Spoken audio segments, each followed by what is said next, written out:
ជំរាបសួរបងប្អូនទាំងអស់គ្នាសូមស្វាគមន៍មកកាន់វីដេអូមេរៀនថ្មីនៅថ្ងៃនេះយើងនឹងសិក្សាមេរៀនទី6 Unit 6ហើយនៅក្នុងមេរៀនទី6នេះយើងនឹងសិក្សាអំពី letter P Q និង R មាន3តួអក្សរហើយអក្សរដំបូងគឺ letter P អក្សរ P អញ្ចឹងនេះគឺជាអក្សរ P ហើយនេះគឺជាអក្សរ P ធំ capital P ឬក៏ big P ចំណែកនេះគឺជាអក្សរ P តូចយើងហៅថា small p អញ្ចឹងអក្សរ P សំឡេងរបស់វាគឺផាសបាទសំឡេងផាសហ្នឹងគឺសំឡេងប្រកបរបស់វាគឺសំឡេងផាសផាសជាឈ្មោះគឺ letter អក្សរ P letter P ហើយសំឡេងប្រកបគឺផាសផាសផាស pink ផាស pink ផាស peach ផាស peach បាទឥឡូវអ្នកទាំងអស់គ្នាអាចថាតាមខ្ញុំផាស peach ផាស pen ផាស pineapple ផាស panda ផាស peach ផាស pen ផាស pineapple ផាស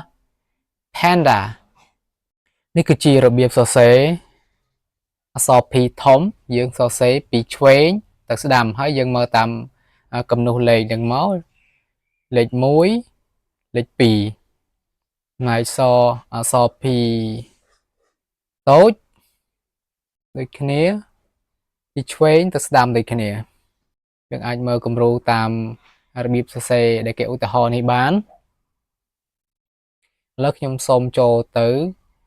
អក្សរបន្តទៀត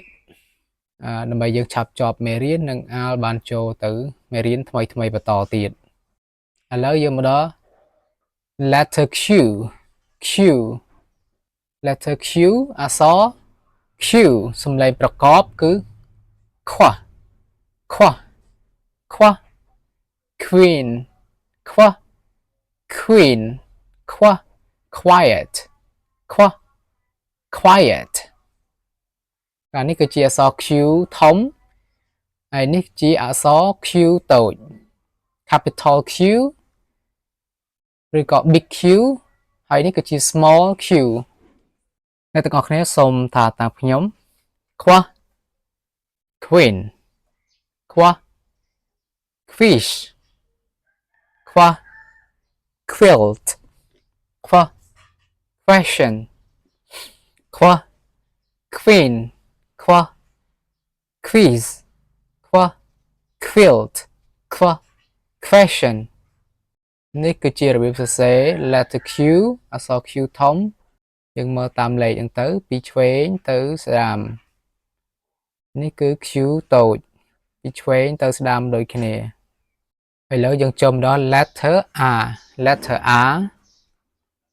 នេះ capital R ហើយនេះ small r អក្សរធំអក្សរតូចសំឡេងប្រកបរបស់ letter R គឺ R R racing R rabbit R racing R rabbit សូមអ្នកទាំងអស់គ្នាថាតាមខ្ញុំ R rabbit R rose R rise R robot R rabbit R rose R rise R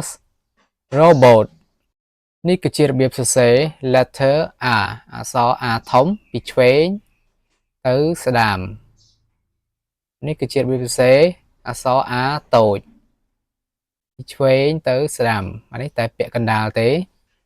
បាទចំពោះមេរៀននេះផងដែរក៏ឈានចូលមកដល់ទីបញ្ចប់និងសូមអរគុណសម្រាប់ការតាមដានទស្សនាជួបគ្នានៅវីដេអូបន្ទាប់